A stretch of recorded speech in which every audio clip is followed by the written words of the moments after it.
So documents previously were addressed in Section 44 of the Condominium Property Act. They have been moved from Section 44, and now the particulars for most document disclosure obligations are set out in Sections 20.52 of the regulations. The documents, there's a change in that documents previously used to be able to be requested by an owner, by a mortgagee, or by a purchaser. That's now changed, that now lawyers can request this so long as the lawyer is acting for those three individuals.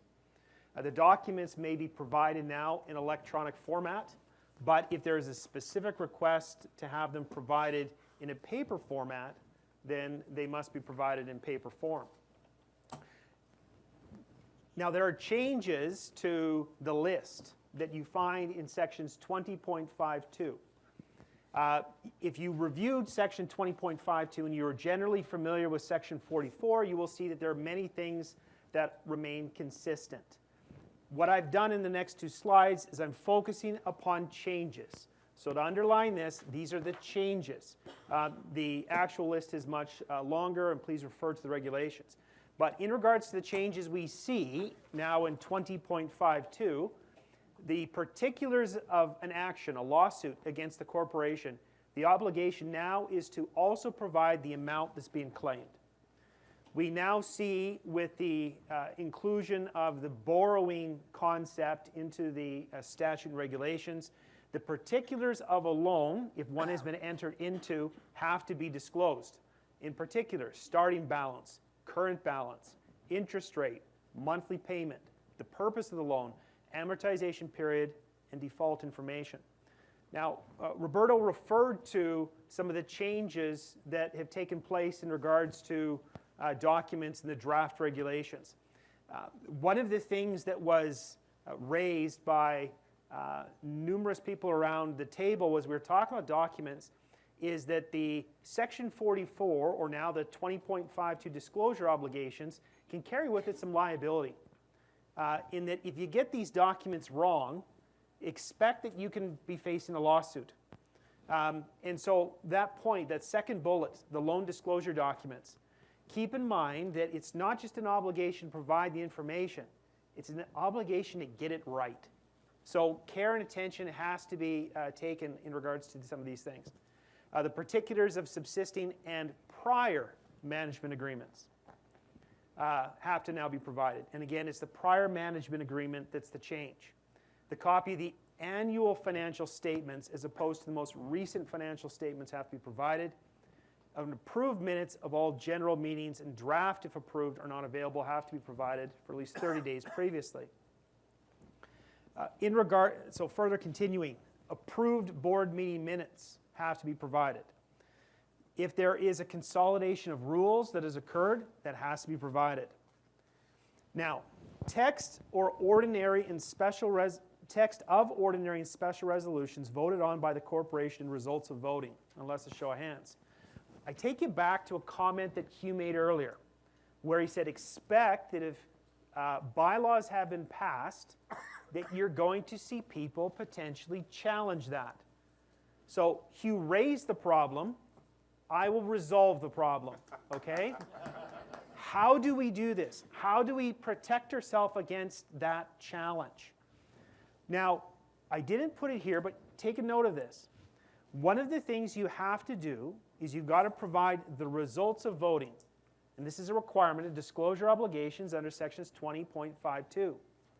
As I will mention later on, there's a new area in the regulations. It's called Schedule 3, and it provides a detailed listing of all of the documents that a condominium corporation can create and how long the corporation must maintain those documents.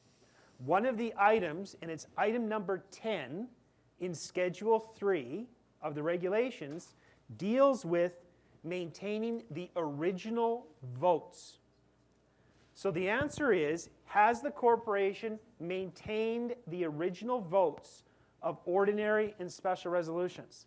And they have to maintain them under item 10 for 12 months. Further, in addition to maintaining those votes, the actual voting cards, if you have them, you should then be entering that information into your records. If you have that, let's say it's 16 months down the road, or 2 years or 3 years, and you've thrown out the original votes, as long as you can show you are generally in compliance, and you have this record, and you've been maintaining this record and this representation, that should be good. You've complied with the obligations. But if you haven't maintained those voting records, if you haven't provided this information, expect you're going to have a problem. Okay? And again, we're only touching this at a very, very high level here. Copies of reports by professionals is one that is now entered into. Myself, and I'm sure my colleagues, have been at contentious meetings with upset owners where they're challenging work that has to be done. They say, I want to see the engineering report. Up till now, the legal answer was, well, you're not entitled to it unless the board wants to give it to you. Now, professional reports, engineers, architects, etc., have to be provided unless privilege or there's a legal issue that they don't have to be provided. Copies of insurance certificates and policies have to be provided. Actually, they always have been. They were set out in a different section of the Act. It's been moved into 20.52 of the regulations. The current standard insurable unit description has to be provided in this section. And I'm not going to talk about what that is because we're going to be getting into it when we review that issue tonight. Copies of the reserve fund plans, reports, and annual reports have to be provided in this section as well.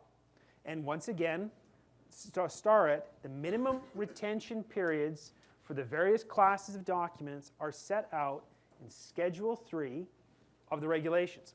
We don't have time to review tonight. Note it and go take a look. Now, in regards to costs, this was an issue that had some pushback, and there were some concerns about costs, both by people that felt that the costs were too low that had been proposed, and people that felt that the costs were too high. Personally, I think that they ended up with a good balance with what we finally saw. So your cost, so this is the cost by which a unit owner may pay for documents or a proposed purchaser, or by which someone like a property manager or document provider can charge. $200 for the estoppel certificate. The estoppel certificate used to be the statement in regards to the contributions owing under 39.6 of the Act. It's been moved to Section 43.2 of the Act. It's $200. And again, this is a document you got to get right. If you don't get it right, there's liability.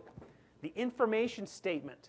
Information statements previously would be what we would refer to as a Section 44 document. So now what you see is it's $100, but it's only if, the $100 charge only relates to Section 20 point, and that's an error, 20.52 sub 1 sub A of the regulations. Okay? So before, information statement, Section 44, and now the $100 fee, it relates to Section 20.52 sub 1 sub A. It rolls right off the tongue. Section 20.52 sub 1 sub A, $100. And there's about 6 items that if somebody says, I want the information statement, what managers or boards that are self-managed need to do is confirm when someone says, I want an information statement, you need to confirm what they're asking for. Okay, because often people say, well, just give me the condo documents. Because of the fees involved and how it's broken down, you want clarity. So $200 for the estoppel certificate. $100 if they're only asking for the information in 20.52 sub 1 sub A. Okay? For any other document, and when you look at the classes of document, as you see here, it continues from 20.52 sub 1 B through Q. And for those latter items, you get different charges that can be applied. 25 cents a page if providing a hard copy and longer than 40 pages, or $10 where the document is not in a hard copy and does not exceed 40 pages. If you're not a property manager and you're not self-managed, you can just sort of gloss over this and you can refer to it later on when you actually care. Okay? Continuing on. Now, there's additional fees for rush requests. And this is because of some property managers and boards' concerns about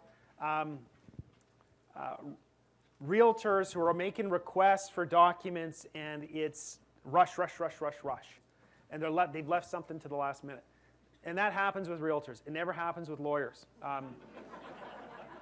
But in the event that there is actually a rush request, and it's 3 days, it's an extra $100 for the estoppel, an extra $50 for the information statement, if it relates to section 20.52 sub 1 sub A, and then it's an extra $20 for additional documents, etc.